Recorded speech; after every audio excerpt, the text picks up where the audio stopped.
Hello, everybody. Good afternoon, and thank you for joining Coffee with Nick. And as is the custom of at least 2022, I am joined with the great and the one and the only Brian J. Birds. This camera two. All right, so I don't really have a whole lot I want to cover today. I do want to cover some things. As we know, I'd like to say deep into 2022. We are into the second month. We are in February, and as everybody knows, that is where the New Year's resolutions go to die. In fact, in many cases, they've been dead a while. So what I'm going to cover basically some goals, goal setting, wants versus wishes, and basically little motivation versus discipline. So I'm going to use something I was the last month. I've really been hammered into my kids. All four of my kids this past weekend. This is the first time all four of my children, the whole Haggerty clan, were in a jiu-jitsu tournament. All four of them, not just ones, twos, whatever. All four kids were in a jiu-jitsu tournament. And we've been hitting up jiu-jitsu training a little more than usual, getting after it, getting to the competition classes. And when we'd come home, I would put in an impromptu class afterwards to go over what they learned in class or answer any questions that they might have. Like, hey, what would you like? How would you like to handle something else? Or have you seen something you'd like to know? Or anything along those lines. I'd say about 50% of the kids took advantage of that, which would be two, sometimes 25%. Always at least one portion of this, though, was always there for that extra class, asking questions, getting in there. Can't imagine I know which one. I'm not going to say names for whatever reason. These kids might watch this, so I'm just going to say there's one child in particular that was there every single time, said, how do I do this? Can you show me a new move? Whatever the case is. And every time I sat there and we would go over extra stuff every time in class. Hey, let's go. Let's do this. What do we got to do? Now, the other thing on there is I kept telling them, you want to do good in this tournament? You know what else you have to dial in? Not just your physical training and things of that knowledge, physically training. You also have to dial in that diet. You can't be eating a bunch of crap. And one of the ways that I actually showed them a video and told them something that I really like the way he does it. Joe DeCina, the founder of Spartan races and whatnot. He tells a great story about an English rowing team, right? And this English rowing team, they went to the Olympics and they had no chance of winning. Like the whole goal was they can't win. There's no way they can do it. And they all got together and said, you know what? We're going to do everything we can. We're going to break this. We're going to win in the Olympics. We're going to give everything we have for 18 months. We're going to make every decision as a team. And the answer or the question that we're going to ask ourselves is, will it make the boat go faster? All right, can we go out and party tonight? Will it make the boat go faster? No, we're not going to go out and party. Can we eat this dessert tonight? Is it going to make the boat go faster? No, so we're not going to do it. Should we go out and drink some beer? Should we have this? What if the kid, should I sleep in today? All these kind of things. And they said for 18 months, they really dialed down and said, will it make the boat go faster? And jump ahead to the end. These guys ends up winning the Olympics. They did a great job because they got together. They found that goal, right? What they really truly wanted. They didn't just wish to have the Olympics done. They really wanted it. And so what they did was they dialed down their diet. They dialed down their all of the things that they said. Will it make the boat go faster? And they did it, right? And that's what it was. So I kept telling my kids, hey guys, if you really get after this, like the chances are the other kids that are going to be a part of this tournament, they're just going to go in and have a good. And I also want to stress that I also told my children all that's important is go out, do your best, and have fun. However, on their own time, if they want to win, they better dial it down. You know what I'm saying? So I told them, I'm here. You don't have to stay here for the extra class, but by all means.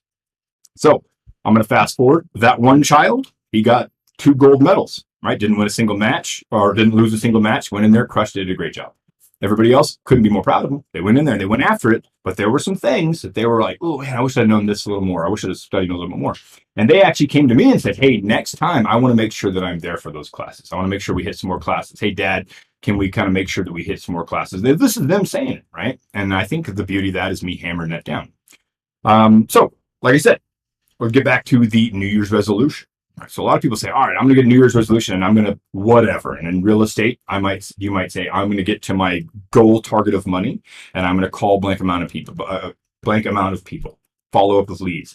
I'm going to spend my entire day. I'm going to write out my day and say from 8 to 9, I'm doing blank. And then from 9 to 10 and all this kind of stuff. And then what happens by about January 3rd, your life gets in the way and things just don't happen. How often do you see that? Where everybody says, this is what I'm going to do. I'm going to stay with it. And it just doesn't go that. Would you say that's pretty fair? I think that's across the board. I think that's everybody makes that decision and then makes a decision consciously to change what they want to do, right? It's the Peloton bike that starts to collect one piece of clothing and then it collects another, and then another. It's the weight bench that never gets touched again, right? It's the conversation that we all have good intention right up until the moment that something else suits us better. And that's where I think the wants versus needs, but on that case, I would say even more is motivation versus discipline. Again, David Goggins does a really colorful and exciting way of describing motivation and discipline, but I'll boil it down and paraphrase. And motivation doesn't really help anybody to achieve their goals. Now, it helps them start. Use that as the kindling. All right, you get in there, I'm motivated to work out. I'm motivated to use that Peloton. I'm motivated to call my leads, and I'm going to get up and I'm going to get to the office and I'm going to do this. Problem is, when you're motivated, it's easy to do that. Like if I say I'm going to go out and run a whole bunch, and I'm going to get out there, I'm going to work out and all this kind of stuff, I'm motivated. When I walk outside and the birds are chirping and it's exactly 74 degrees outside with a light breeze and all this kind of stuff, I'm motivated. I'm going to go for a run. Awesome. What happens tomorrow when it's freezing and there's sleet and there's ice on the ground? Guess what? I'm not motivated anymore. If motivation was the only thing keeping me out there hitting the trails, well, that's not going to do me a whole lot of good. The only thing you have to do after the motivation is discipline. You have to tell yourself, I'm going to do this no matter what. I'm going to run, rain, sleet, sunshine, whatever. I'm going to call leads no matter what. And I'm going to set aside a certain amount of time, and you're going to have to hit that. You've just got to do it. I'll use an example of that. My best friend from high school, we run every Thursday as long as we're able to do it. If we're both in town, we go out and we run anywhere from 5 to 10 miles every Thursday. It's our therapy Thursday. I don't know those of you who are in the area, but if you know, a little while back, it was 24 degrees and about a foot of snow on Anthony Gap up in the mountains area there. We both met at the top of Anthony Gap about noon, ready for our 5-mile run. And it was about 24 degrees, super windy, and there was snow everywhere, ice all over the trails. And we're not running the road, we're running the trail. So we're the only people that have ran out in this trail. And we both got out and looked at each other like, and there was a little bit in there, my inner voice there was telling me if he gives even a hint that he doesn't want to do this, I'm going to say we should just go do something else. And then I realized, hold on, that's the wrong answer. And now no matter what happens, I'm getting out there. So I got out of the car, shut the door, even though I didn't want to. And we said, let's hit it. Let's just start moving. Let's see what happens. We were actually talking on the phone at this exact moment. That's true. And I was telling him, I really don't want to do this. And I hope Oliver says he doesn't. Anyways, he didn't. And we both realized, let's just do this. And you know what? At the end of the day, after 5 miles, it was a little uncomfortable. But after it started going on, I was really happy that I did it. And when I was finished, I was like, you know what? That's the difference, right? That's what's really been hitting me is if I was not motivated. I was the exact opposite of motivating to go run 5 miles in the trail at 24 degrees in snow. In fact, in some areas, it was almost to the knee in certain little underways. And you know what? We did it, and that's it. That's how you get better. Because if you don't exercise every time you're not motivated, you'll never get your goals. If you don't call your leads every time you're not motivated, you won't hit your goals. It's that simple. You've got to tell yourself ahead of time, hey, this is what we're going to do, and we're going to do it no matter what. This is what we're going to say. I'm setting out these goals. This is what I want. And that comes into that wants versus wishes. Everybody wishes they had, and again, I'll use physical stuff as it's easy, but everybody wishes they had six-pack abs. You know what else? With the advent of the internet, everyone also knows exactly how to get a six-pack abs. Right? Everybody knows. You eat right, you exercise, all these kind of cool little exercises that you can do. And they got so many different apps with you don't even have to come up with what you're going to do that day. You don't even need a gym anymore. It can calculate your macros. 100%, which I can't imagine counting macros. I tried that. I told myself, speaking about goals and whatnot, I lasted about 48 seconds on counting macros. I'm done with it. But the point is, guys, is that's a wish, right? You see people out there with six-packs. It's super easy to be like, oh, yeah, must be nice with those good genes. You know what else they probably have? Discipline. They're probably not eating like crap. They're probably exercising enough. Or they're in their 20s because, I tell you, when you get a little older, you really cannot outperform a crappy diet. I'm here to tell you. But that's my point. That's a wish versus a want. If you really want six-pack abs, you'll have six-pack abs if you want to wish it. And it's just pretty awesome, the way that people really do that. And I think that's one of those things where we'll put people on a pedestal and say, hey, it's just not possible. This guy has something that I don't have. I don't have the ability to do what he's kind of people. I look over at Brian and see the success he's had in real estate. And I'm like, well, yeah, well, obviously, because I don't know, I'll come up with a reason, right? I'll come up with something. What it really comes down to is he's got his systems in place and he gets after it and gets it done. I mean, when you started, you weren't doing the amount of deals that you are now. What got you to where you are now? All it takes doing it whenever you don't want to. It takes the dedication. It takes the requirement that I will not finish the day until I accomplish what I wanted to accomplish. It requires, there's something about it that says that grit and grind, focus, right? And if we can, so I have been recently presented with the fact that a few of my agents have decided to go out on their own. right? And I'm finding that they are applying the principles that tried to get them to apply whilst on our team, while in that environment on their own. And the reason I feel that is because hunger, right, is what drives force. Now, if hunger can be actual hunger, but hunger can also be, I need to pay my bills. I need to pay my mortgage. I need to pay my car. When you talk about New Year's resolutions, oftentimes the reason it is designed is because it's for popular culture. I think everybody can agree to that. What ends up coming down to it, though, is popular culture doesn't talk about discipline, right? In fact, it usually takes away from it. Yeah, so say whatever makes you happy, go do it. In fact, oftentimes you talked about diet plans and apps and everything else. What they use as their marketing tool is we are better than Y. We are better than Z. Not Z may be better for you, but we have an extra solution, right? It's the popular culture that defines, one, the New Year's resolution, but two, it also defines the defeat of said New Year's resolution, right? Look at what's the gym, the big gym, the Black Planet Fitness, right? So they have a special on December month. $1 or something. $1. And how long do they usually say $1 is worth? Good. 1 year, right? $1 for whatever, because they know that they're going to get X amount of people in there, and then they're going to eventually not show up.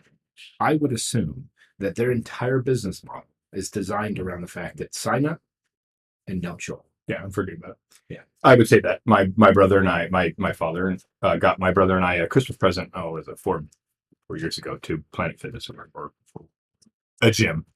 I've already named, but go to the gym. Great time. I used it. I was like, oh, this is great. It's right there. I can go in there and utilize their equipment and all this kind of stuff. That's obviously pre-COVID time. My brother openly will admit that he went into that gym 0 times. Never, not once, not even to go get the free pizza on Thursdays that they were offering. Like, never. But he paid, or my father paid for his membership and my membership the same. Right. So you go in there and you're going to see a couple of these guys that get in. In fact, you go in there in January, it's always going to be full. And then you bought them by February, all that kind of stuff. You're not having to wait for the guy that's sitting there on his pods and doing his Instagram video, waiting on the damn preacher curl machine. I don't know why that's where everybody hangs out, but that's what you're waiting for. Well, by after January, you got time, you got space. But yeah, that's the thing. And that's what it comes down to is everybody's super motivated. January, I'm going to go in there, I'm going to get my stuff together. And then they just forget about it. And then they're usually too embarrassed to go and be like, I actually don't do this. And I quit on my goals. I quit on whatever it is that I said that I wanted. And that's one of those downsides. So, well, we are being told that our time is coming. And our time is up. We're getting that red light. Next time, can I get an actual red light? Okay. So, and on that note, but day's not done until it's over. No, listen, the real key to this, and the one that I think that I want to make sure that it's really relevant, and Nick has a valid point in the fact that you have to be not only motivated, because motivation is fairly easy. You read a good book, you're motivated. You read, you listen to good video, good podcast. Anything by Jocko, I'm motivated. But then, now what's going to happen next?